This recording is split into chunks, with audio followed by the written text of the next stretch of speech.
देखिए कल हम लोग चैप्टर चालू किए थे 12th क्लास का केमिस्ट्री का, जिसका नाम क्या था, सरफेस केमिस्ट्री, पृष्ठ रसायन। तो उसमें हम लोग देख लिए थे कि जब किसी भी केमिकल को किसी भी धातु के सतह पर या किसी भी चीज के सतह पर जब चिपकाया जाता है या उसके ऊपर पोता जाता है तो यह घटना पृष्ठ रसायन कहलाता है। कौन सा कहलाता है? पृष्ठ रसायन।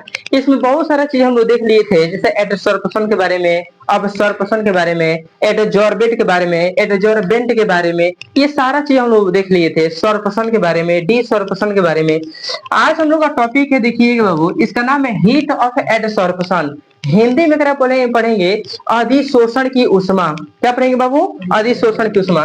कल आप लोग को हम बता दिए थे कि कोई भी धातु का सतह है यहाँ पर, एकरा ऊपर ना आप मान लेते हैं पेंट को लगाइए, चाहे मोबिल लगाइए, चाहे तेल लगा दिए, चाहे किसी क्रीम को लगा दीजिए, या किसी भी केमिकल को एकरा ऊपर आप लगा देते हैं तो इसको ऊपर आकर के पूरा तरह से चिपक जाता है, धो लेता है, पकड़ लेता है।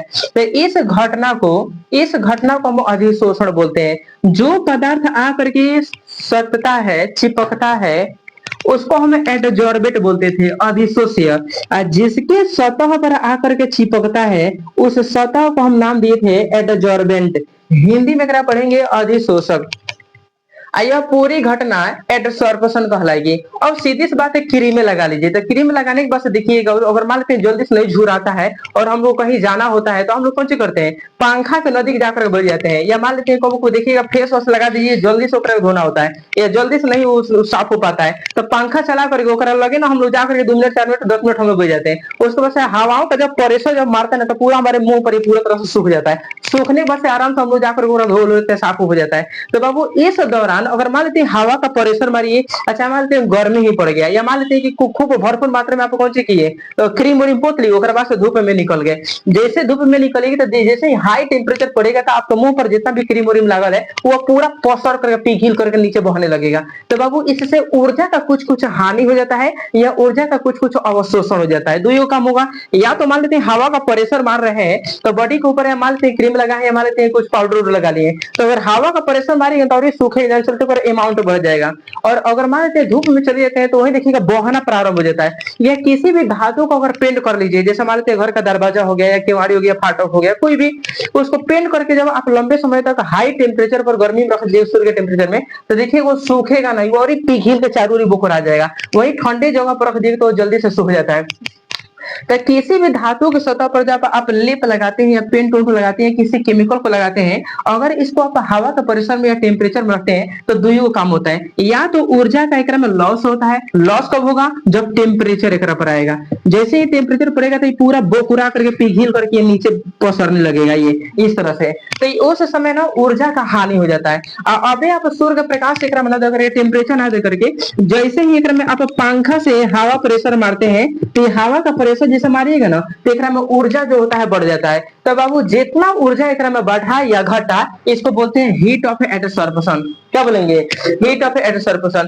किसी भी सतह पर जब किसी दूसरे केमिकल को आप चिपका दीजिएगा और चिपकाने के बाद अगर मान लेते हैं सूर्य के गर्मी में रख दीजिए चाहे टेम्परेचर में रख दीजिए या हवाओं का प्रेशर एकरा पर मारिए, तो मारिएगा तो दो काम होगा, या तो हीट जो होता है एक अमाउंट बढ़ेगा या तो हीट का अमाउंट कुछ होगा, घटेगा। बढ़ेगा कब? जब हवाओं का प्रेशर दीजिएगा। घटेगा कब? जब टेम्परेचर दीजिएगा। टेम्परेचर दीजिएगा तो पिघल करके गिरना प्रारंभ हो जाएगा। समझ में? जितना अमाउंट में वह ऊर्जा का हानि हो रहा है या लाभ हो रहा है या उष्मा का उत्सर्जन या अवशोषण हो रहा है, उसी अमाउंट को, मात्रा को हम हीट ऑफ एडसोर्प्शन यानी अधिशोषण का उष्मा कहेंगे। याद रहेगा? ठीक है।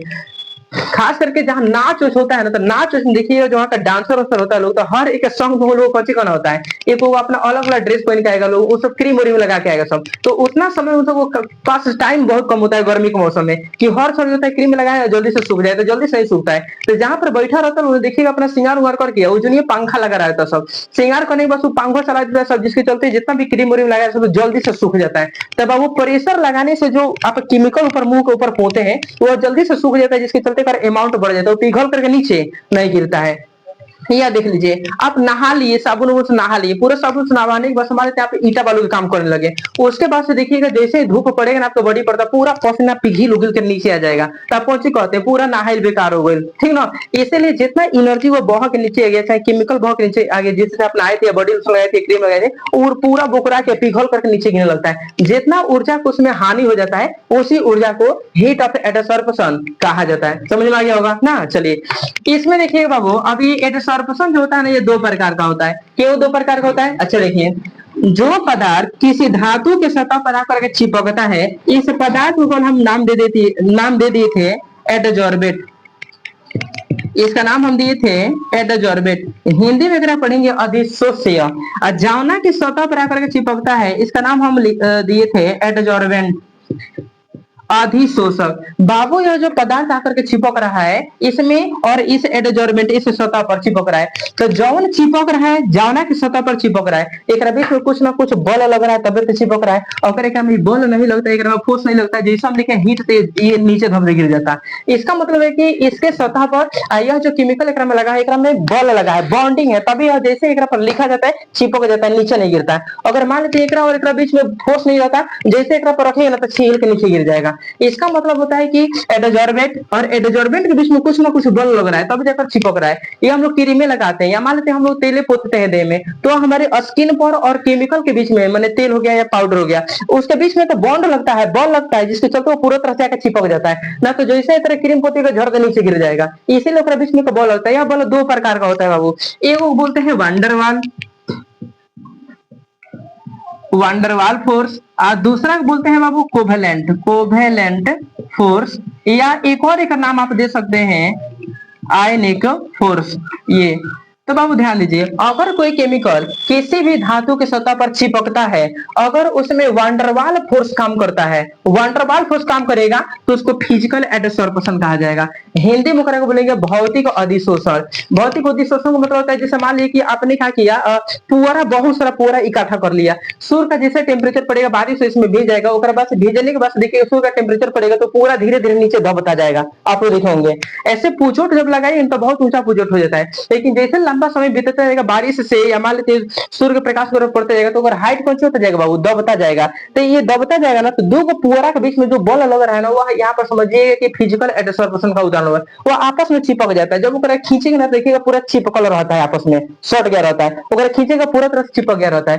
तो देख लीजिएगा, जब किसी धातु सतह पर किसी पदार्थ को चिपकाया जाता है तो यह एडजॉर्बेट मतलब कि अधिशोष्य और अधिशोषक के बीच में अगर वांडर वाल फोर्स काम कर रहा है तो इस प्रकार के अधिशोषण को भौतिक अधिशोषण कहा जाता है। कुछ कहा जाता है भौतिक अधिशोषण। इसका नाम देखिएगा केमिकल एडसॉर्प्शन। सीधी सी बात है कि अगर अगर अधिशोष्य और अधिशोषक, अधिशोष वही जो आपके बॉडी पर आकर चिपक रहा है, अधिशोषक वही जौना सतह पर चिपकाया जा रहा है।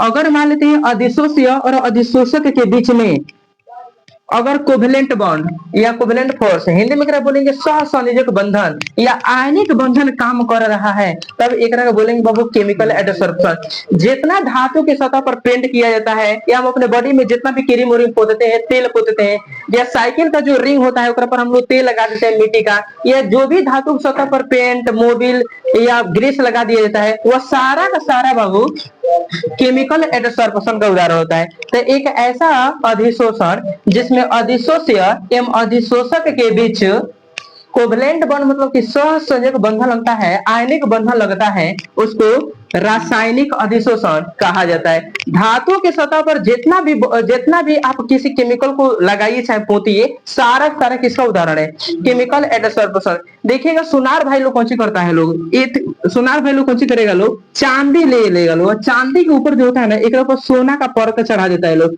उसके बाद से हाई टेम्परेचर में गर्म करके चढ़ा देता है, तो प्रेशर मार करके झुरवा देता है, सुखा देता है। जब ये पूरा तरह से झुरा सूखा जाएगा तो हम केमिकल एडसॉर्प्शन कहेंगे। कुछ कहेंगे केमिकल एडसॉर्प्शन कहेंगे। एक और चीज ध्यान लीजिए, दीवार और होता है पर पेंट उंट जब करिएगा ना, तो पेंट उंट करने के बाद से देखिएगा दीवार और पेंट के बीच में एक बॉन्ड होता है, जिसके चलते पेंट ना पूरा तरह से में गोद मिला के या मारते 50 मिला करके एक चिपका दिया था। लंबे समय तक दीवार 4 साल 5 साल 6 साल 10 साल तक आराम से वह टिकाऊ रहता है। कितना बारिश में भीजेगा वो जल्दी से, यह पूरा इसका पेंट मैंने धोखता नहीं है, मतलब खोखराता नहीं है, वो उसी तरह से ताजा बना रहता है। तो उसके बीच में जो ये बॉन्ड लग रहा है ना बाबू, एक तरह कोवेलेंट बॉन्ड कहेंगे। ये किसका उदाहरण है? केमिकल एडसोर्प्शन का उदाहरण है। याद रहेगा, ठीक है। मोबाइल का ग्लास ही हो गया, मोबाइल पर जब ग्लास चढ़ाए तो देखिएगा ओकरा बीच में एक एक केमिकल होता है ना केमिकल। वो कौन सी कर लेता है, ओकरा ऊपर ध करके चिपका करके ध करके हाथ से करके मोइन दिया जाता है। जैसे मोइन दिएगा तो पूरा तरह से एक दूसरे के ऊपर कौन सी होता है, चिपक जाता है। तो बाबू ओकरा अंदर लिक्विड रहता है, तो ओकरा केमिकल एडसोर्प्शन कहा जाएगा। कुछ कहा जाएगा, किसी भी धातु के सतह पर जब अधिशोष को चिपकाया जाता है, यदि उनके बीच में मतलब अधिशोषीय और अधिशोषक के बीच में अगर कोवलेंट बॉन्ड या आयनिक बॉन्ड लग रहा है तो समझ लीजिए कि ओकरा केमिकल एडसोर्प्शन कहा जाएगा। बाबू अगर फिजिकल एडसोर्प्शन और केमिकल एडसोर्प्शन में अंतर लिखने के लिए कह दिया जाए तो देखिएगा, फिजिकल जो एडसोर्प्शन होता है यह एक भौतिक क्रिया है। मतलब कि भौतिक अधिशोषण और रासायनिक अधिशोषण में अगर अंतर कह दिया जाए तो यह एक भौतिक क्रिया है, यह एक रासायनिक क्रिया है। ये देख लीजिएगा, फिजिकल एडसोर्प्शन में ना ये जो अधिशोष से होता है एक तरह का आराम से हटाया जा सकता है। लेकिन याद रखिएगा, केमिकल एडसोर्प्शन में जौन पदार्थ किसी दूसरे वस्तु पर चिपक गया, ओकरा के जब उतारेगा तो पा दे के पूरा लेकर के उधरेगा, जल्दी से उधरता नहीं है, क्योंकि वो कौन सा एडसोर्प्शन होता है, केमिकल एडसोर्प्शन होता है। फिजिकल एडसोर्प्शन में बाबू क्या होता है कि आप एक पदार्थ पर दूसरे पदार्थ को चिपकाए केमिकल को, आप फिर से एक तरह का आप अलग अलग हटा सकते हैं। मतलब कि यह एक उत्क्रमणीय हो गया, आगे से पीछे और पीछे से आगे। आप शुरू में खाली पदार्थ लिए थे, एक ऊपर किसी केमिकल को चिपका दिए, फिर से आप इस केमिकल को हटा के उस पदार्थ को बना सकते हैं। इससे पता चलता है कि फिजिकल एडसोर्प्शन यानी भौतिक अधिशोषण एक उत्क्रमणीय अभिक्रिया है। लेकिन केमिकल जो एडसोर्प्शन है वह एक अनुत्क्रमणीय अभिक्रिया है। एक बार चिपक गया तो ओकरा का हटाया नहीं जा सकता है। अगर हटाइएगा तो यह जो एडजॉर्बेंट होता है एक सतह एक साथे ध करके एक पूरा लेयर उधार देगा साथे साथे में। इसलिए बाबू एक को अलग अलग नहीं किया जा सकता, इसलिए बोलते हैं केमिकल एडसोर्बेंट बोलते हैं। इसको देखिए, फिजिकल जो एडसोर्प्शन होता है भौतिक अधिशोषण, इसमें सिर्फ सूर्य के प्रकाश की आवश्यकता पड़ती है, आइक्रा में केमिकल की आवश्यकता पड़ती है। फिजिकल एडसोर्प्शन की प्रक्रिया को आराम से आप रोक सकते हैं। जैसे आप चिपक रहा है, मान लीजिए सूर्य के प्रकाश में आप पानी को रख दिए, आप पानी को रख दिए इथी के बर्तन में, स्टील बर्तन में, एक तरह का क्षतिग्रस्त करता रहेगा, या नींबू का रस को रख दिए क्षतिग्रस्त करता रहेगा। वही लिया कर सूर्य प्रकाश से ना लिया करके आप ठंडे जगह पर रख दीजिएगा, तो इस प्रक्रिया को आराम से रोका जा सकता है। लेकिन बाबू जाना में केमिकल एक बार लग गया, ओकरा का आप नहीं रोक सकते हैं, वो पूरा तरह से तहस नहस कर देगा। तो भौतिक अधिशोषण की प्रक्रिया को रोका जा सकता है, लेकिन रासायनिक अधिशोषण की प्रक्रिया को नहीं रोका जा सकता है। ये अंतर समझ में आ गया होगा, ठीक है। आगे देखिएगा, factor on which adsorption depends. Adsorption किसे कहेंगे, तो किसी भी धातु की सतह पर जब अधिशोष्य अधिशोषक के सतह पर चिपक जाता है तो एक तरह का अधिशोषण कहा जाता है। कौन सी बोलेंगे, ये किन किन बातों पर निर्भर करेगा, तो बाबू एक में 1 2 3 4 5 गो बात है जहां पर ये निर्भर करता है। 5 गो बात निर्भर करने का मतलब कि कब चिपकेगा, कब नहीं चिपकेगा, कब ज्यादा चिपकेगा, कब कम चिपकेगा, ये 5 बातों पर निर्भर करता है। पहले वाली का नाम है नेचर ऑफ एडजॉर्बेंट। आप लोगों को कई बार हम बता दिए हैं, ये हमारा हाथ है, एक ऊपर मान लेते हैं हमको तेल पोतना है, तो हमारा हाथ का जो ये स्केल है इसको हम बोलेंगे एडजॉर्बेंट। क्या बोलेंगे, एडजॉर्बेंट बोलेंगे, अधिशोषक। जाना जैसे क्रीमी को पोतना है, चाहे धूल या पाउडर को पोतना है, या मान लेते हैं बॉडी लोशन को पोतना है, या कोनो क्रीम को पोतना है, तो जिसको हम पोत रहे हैं ना ओकरा हम कौन बोलेंगे, एडजॉर्बेंट बोलेंगे। या मान लेते हैं पंखा, आप लोग देखिएगा पेन पंखा जो होता है ओकरा में मूर्छा होता धर लेता है, या घर में जो लोहा का कोनो फाटो गोटो बना होता है, तो ओकरा में घर के जो लोग होता है ना, जैसे पापा हो गए भैया हो गए, ओकरा के ना पेंट लगाता रहता है लोग हमेशा। या मान लेते हैं आप लोग जिस बेंच पर बैठे हैं अभी एक पेंट करवाना है, तो पेंट करवाएं तो ओकरा मान लीजिए कि उस पर पेंट करवाएंगे, तो पेंट करवाएंगे तो यह जो होता है ना बाबू, जो ने केमिकल से आप पेंट करवा रहे हैं ओकरा कौन सी बोलेंगे, अधिशोष्य। जावना के ऊपर करवा रहे हैं ओकरा कौन सी बोलेंगे, अधिशोषक। तो अधिशोषण किन किन बातों पर निर्भर करता है, तो पहला बात का नाम है नेचर ऑफ एडजॉर्बेंट, हिंदी में बोलेंगे अधिशोषक की प्रकृति। अब बताइए, क्या सभी सतह पर, क्या सभी प्रकार के सतह पर सभी प्रकार के अधिशोष को चिपकाया जा सकता है, नहीं। अभी इमेजिंग कर लीजिए, इमेजिंग कर लीजिए जैसे शीशा है, शीशा के ऊपर मान लेते हैं अपना, आप क्या कर लीजिए तेल पोत दीजिए, तो कब वो चिपकेगा नहीं, वो छील के बिछिल के कुछ हो जाएगा, गिर जाएगा। यदि वही तेल किसी मान लेते हैं पंखा के ऊपर या किसी गेट के ऊपर या किसी लोहे के ऊपर या हमारे बॉडी के ऊपर चिपका दीजिए, अपने अपने बॉडी के ऊपर, तो आराम से चिपक जाएगा। तो यह डिपेंड करता है बाबू कि किस प्रकार के सतह पर किस प्रकार के पदार्थ को आप चिपका रहे हैं तो सभी प्रकार के अधिशोषक पर सभी प्रकार के अधिशोष को नहीं चिपकाया जा सकता। इसीलिए अधिशोषण जो होता है वह अधिशोषक के प्रकृति पर निर्भर करता है। अधिशोषक के सतह पर उसी पदार्थ को चिपकाया जाएगा जो उसमें वंडरवाल फोर्स या कोवेलेंट बॉन्ड या आयनिक बॉन्ड काम कर रहा हो। याद रहेगा, ठीक है। तो सभी प्रकार के अधिशोषक पर सभी प्रकार के अधिशोष को नहीं चिपकाया जा सकता है। इसीलिए अधिशोषण जो होता है वो अधिशोषक की प्रकृति पर निर्भर करता है। याद रहेगा, ठीक है। एक विशेष प्रकार के अधिशोषक पर ही एक विशेष प्रकार के अधिशोष को ही चिपकाया जा सकता है। याद रहेगा, ठीक है। दूसरा देखिएगा बाबू, सरफेस एरिया ऑफ एडजॉर्बेंट मतलब क्या होता है कि ये जो अधिशोषक है अधिशोषक के पृष्ठीय क्षेत्रफल पर सीधी सी बात है, अगर मान लेते हैं कि इतना बड़ा हमको धातु का एक चादर दे दिया जाए, प्लेट दे दिया जाए, बखारी के ऊपर खाप होता है, अगर बाबू हमको पेंट करने के लिए कह दिया जाएगा तो एक में अधिशोष की मात्रा कम लगेगी। अधिशोष की मात्रा कौन सी लगेगी? कम, मैंने पेंट कम लगेगा। अभी मान लेते हैं चादर को बहुत बड़का कर दिया जाए तो अधिशोष की मात्रा कौन सी लगेगा? ज्यादा। अगर अभी और बहुत बड़ा कर दिया जाए तो और ज्यादा अधिशोष की मात्रा कौन सी होगा? ज्यादा लगेगा। तो बताइए ये अधिशोषण जो है एक क्षेत्रफल पर निर्भर करता है कि नहीं करता है? करता है। अगर क्षेत्रफल कम रहे तो अधिशोष कम लगेगा, मतलब अधिशोषण की प्रक्रिया छोटी एकदम हो जाएगी, कम हो जाएगी। अगर मान लेते हैं ये जो सतह है जिसको आप लोग अधिशोषक बोलते हैं, अगर इसका क्षेत्रफल आप बढ़ा दीजिए तो अधिशोष की मात्रा कौन सी हो जाएगी? बढ़ जाएगी। याद रहेगा, तो अधिशोषक की मात्रा बढ़ने से अधिशोषण बढ़ता है। याद रहेगा, अधिशोषण एक प्रक्रिया है जन में किसी धातु को ऊपरी सतह पर किसी पदार्थ को चिपकाया जाता है। तो बताइए एक और सतह बढ़ाने से अधिशोषण का दर बढ़ गया ना, तो इसीलिए किस पर डिपेंड कर रहा है बताइए? इसीलिए यह सरफेस एरिया ऑफ एडजॉर्बेंट पर निर्भर करता है। सरफेस एरिया छोटा तो अधिशोषण का दर कम, और सरफेस एरिया बढ़ेगा तो अधिशोषण का दर।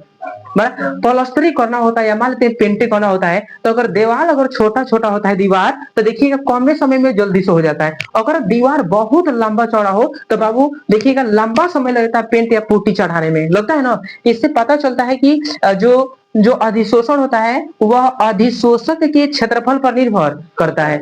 आगे देखिएगा, नेचर ऑफ एडजॉर्बेंट बताइएगा किसी भी पदार्थ को या किसी भी केमिकल को किसी भी पदार्थ पर चिपकाया जा सकता है? नहीं। अब हम क्रीम ले ले, जैसे जितना भी क्रीम आता है मार्केट में, फेयर हैंडसम हो गया, चाहे मान लीजिए फेयर लवली हो गया, जितना भी क्रीम आता है, क्या उस क्रीम को आप किसी लोहे के ऊपर पोतिएगा? नहीं। तो किस पदार्थ को किसके ऊपर पोतना है यह डिपेंड करता है कौन? अधिशोषण। अरे में ठीक है, अधिशोषण डिपेंड करता है। अब मान लीजिए नेल पॉलिश हो गया, नेल पॉलिश समझ में आ रहा है? नाखून पर लगाने वाला पेंट पोछारा, अब वो नेथे पर लगाने वाला नाखून पर लगाने वाला पेंट पोछारा को धोकर बाल में लगाइए हंस के, तो भाई ये दांते में लगा लीजिए, मुंह में लगा लीजिए। तो ये डिपेंड करता है कि किस पदार्थ को आप किस अधिशोषक पर लगा रहे हैं। सभी प्रकार के केमिकल को सभी प्रकार के सतह पर नहीं लगाया जा सकता। अर्थ में इसीलिए अधिशोष की प्रकृति पर अधिशोषण निर्भर करता है। याद रहेगा, एक विशेष प्रकार के अधिशोषक पर एक विशेष प्रकार के अधिशोष को ही चिपकाया लगाया जा सकता है। हर अधिशोष को हर अधिशोषक पर नहीं लगाया जा सकता। जैसे मान लेते हम ग्रीस कह दें, तो ग्रीस कहने का मतलब आप किसी धातु के सतह पर लगाने वाले हैं। अब ग्रीस लेके कोनो भैंस के देह पर रगड़िए, तो भाई अधिशोष जो होता है यह डिपेंड करता है कि किसके सतह पर रगड़ना है। समझ में आ रहा है? तो अधिशोष अधिशोषक की प्रकृति पर निर्भर करता है, नहीं अधिशोषण अधिशोष की प्रकृति पर निर्भर करता है। समझ में आ गया होगा बाबू। आ लेते हम लोग यहाँ पर टेम्परेचर पर। अब हम आप लोगों को बताए हैं टेम्परेचर, इमेजिंग कर लीजिए टेम्परेचर। अभी देखिए गर्मी का मौसम आ गया ना, कहीं नाच हो जाता है, चाहे मान लीजिए छोटा मोटा देखिए छोटा मोटा डांस प्रोग्राम कोई आ गया, तो अगर जो डांसर होता है सब वहां पर हवा का व्यवस्था होता नहीं, भारी टेम्परेचर होता है वहां पर। अगर वो क्रीम पोत करके रात में खूब गोर देखने के चक्कर में क्रीम पोत लिया और आ गया और खूब डांस कर रहा है, माना आप लोग देखते हैं चारों ओर ट्यूब लगा रहता है, बल्ब लगा रहता है, अब वहां पर हाई टेम्परेचर जैसे पड़ा तो पूरा बोकोरा करके ऊपर फेविक्विक जो फेयर लवली होता है वो पूरा बोकरा कर बोकरा शॉर्ट आउट पर गिरने लगेगी, जिसके चलते वो पूरा अपने रियल फेस पर आ जाएगा। तो बाबू यहाँ पर टेम्परेचर पर डिपेंड करता है ना, या आप कौन सी करिए खूब बढ़िया से क्रीम उरीम पोत लीजिए, ओकरा पास साइकिल लेकर 12 बजे दिन मने चले जाइए, कोनो मंदिर उंदिर घूमने चाहे मान लीजिए शहर उहर में घूमने चले जाइए, ओकरा बाद उन्हें आइए घूम घूम करके, तो देखिएगा आपका पूरा चेहरा जो होता है काला काला पड़ गया रहेगा, क्योंकि जितना आपने वो क्रीम आपने पोता था पूरा बोकरा के कौन सी हो जाएगा, नीचे गिर जाएगा। बताइए टेम्परेचर अगर बढ़ा दिया जाए तो अधिशोषण का दर घटेगा कि बढ़ेगा? घट जाएगा, अधिशोषण घट जाएगा। टेम्परेचर बढ़ाने से जो है पूरा एक चिपकल था पूरा बोकरा करके नीचे पिघल के गिर जाएगा। इसलिए टेम्परेचर पर डिपेंड करता है ना, करता है। अभी आप किसी पंखा पर पेंट कर दीजिए, अगर हाई टेम्परेचर पर रख दीजिएगा, देखिए झुरइबे नहीं करेगा, झुरइबे नहीं करेगा, वो पिघल जाएगा, पिघल जाएगा तो बरस लेकर के पंखा के डायनों पर आगे पीछे करेगा तो देखिएगा पूरा पसरल रहेगा। समझ में आ रहा है? ठीक है। या तो तेल तेल खूब बढ़िया से मुड़ी में लगा लीजिए, हाई टेम्परेचर पर चल जाइए, देखिए ना आपका पूरा बाल जो होता है पूरा तेलाहीन हो जाएगा, पूरा गिरने लगेगा पूरा मुंह का है असली में। या यहाँ पर माथा पर आप तेल रख लीजिए, हाई टेम्परेचर पर चलीजिएगा, देखिए जैसे जिस टेम्परेचर बड़ी हमने के मुड़ी पर पड़ेगा उतने पिघल के बोकरा के गिरेगा, अधिशोषण का दर घटेगा कि बढ़ेगा? बढ़ जाएगा। याद रहेगा, क्रीम पोत करके हाई टेम्परेचर हो जाएगा तो पूरा बोकरा करके नीचे बहने लगेगा, तो टेम्परेचर बढ़ने से अधिशोषण घट जाता है। अधिशोषण कौन होता है? घट जाता है। प्रेशर को आइए देख लेते हैं। प्रेशर मतलब वो दाब, दाब। अगर मान लेते हैं कि सब कोई घर में नहा लिया, आप सबसे लास्ट में नहाए, कहीं जाना है, मान लेते हैं बारात वारात में, क्रीम व्रीम खूब भरपूर पोत लिया, जल्दी से सूख ही नहीं रहा है, चिटचिटा रहा है, ऐसा हाथ से छू रहे हैं ना तो चटचटा रहा है। अब सोचे कि सा कि पंखा चला करके और बो जाते हैं ताकि चिटाने, ताकि पंखा का हवा का प्रेशर पड़ेगा तो जल्दी से सूख जाएगा। अरे सुन में बाबू, जब प्रेशर पड़ेगा ना हवा का, तो ये जितना आपने लिक्विड लगा कर रखा है, क्रीम पोत कर रखा है, वो जल्दी जल्दी सूखना प्रारंभ होगा। जितने ज्यादा सूखेगा उतने ज्यादा चिपक जाएगा और अधिशोषण का दर बढ़ रहा है ना। अधिशोषण प्रक्रिया है जन्म किसी पदार्थ को किसी दूसरे पदार्थ को कौन सी कहता है? चिपका देता है। तो बताइए प्रेशर बढ़ा देने से अधिशोषण का दर बढ़ेगा कि घटेगा? बढ़ जाएगा। जहां पर फिल्म वॉल्यूम शूट होता है ना, अगर मान लेते हैं कि वहां पर हर सीन में फेस का डिजाइन अलग देखना है, कब मान लेते हैं हीरोइन है बाल कब इस तरह से, कब इस तरह से, कब काजल लगा के, कब कुछ लगा के शूट करना है मूवी ये सॉन्ग में, तो देखिएगा हर क्षण कौन सी होता है, वो होता है बगले में, पता नौकरी क्या बोलते हैं, हाँ मेकअप आर्टिस्ट बोलते हैं। अब वो जैसे देखिएगा हर एक 2 मिनट का अगर जैसे कि रिकॉर्डिंग हो जाएगा ना, तो हर 2 मिनट के बाद ओकरा के बेंच पर या कुर्सी पर बैठा के ओकरा के ना रगड़ा जाएगा हाथ के, जहां जहां ओकर मानते बोरे निकल गए, घाव निकल गए, चाहे मानते फोड़ा निकल गए, वो तय करिए ओकरा खाली गोर दिखाना था कि हम लोग की ज्यादा पसंद करे, इसलिए ओकरा ऊपर पूटी है उसकी पोता जाता है जैसे जैसे पूटी पोतिएगा तो जल्दी से सूखता नहीं है, देख लीजिएगा नहीं सूखता है जल्दी से, इसलिए जैसे जैसे पूटिया पोता जाता है ना, तो अगर कुर्सी पर बैठा के आगे एगो मशीन रहता है प्रेशर मारने वाला, हवा का प्रेशर, जैसे ओकरा मुंह पर हवा का प्रेशर मारेगा तो बल पूरा फहराएगा और ओकर चेहरा जल्दी से सूख जाएगा। तो वही कैमरा में गोर गोर लगता है, सब उतना गोर थोड़ी होता है सब जितना दिखाई देता है सब।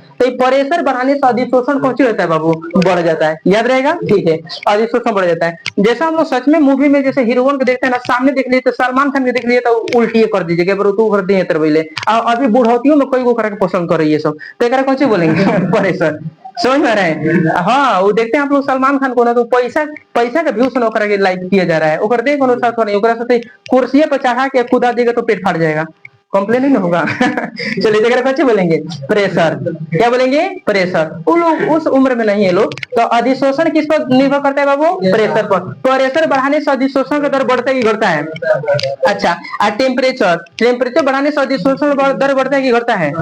हाँ घटता है। तब बताइए अधिशोषण किन किन बातों पर निर्भर करता है? Nature of adsorbent, surface area of adsorbent, nature of adsorbent, temperature और तीसरा पांचवा प्रेशर। तापमान के बढ़ाने से अधिशोषण घटता है कि बढ़ता है? बोर्ड में क्वेश्चन आ जाएगा तापमान का अधिशोषण के दर पर क्या प्रभाव पड़ता है, तो लिख दीजिएगा जो नीचे लिखा है, ठीक है। दाब का अधिशोषण के दर पर क्या प्रभाव पड़ता है लिखा जाएगा, ठीक है। तो यहाँ से 5 नंबर का क्वेश्चन आता है। भाई अभी अंतर लिखवाए है, ये भी 5 नंबर क्वेश्चन आता है, तो इसको समझाइए, थोड़ा बहुत याद करिएगा, ठीक है। चलिए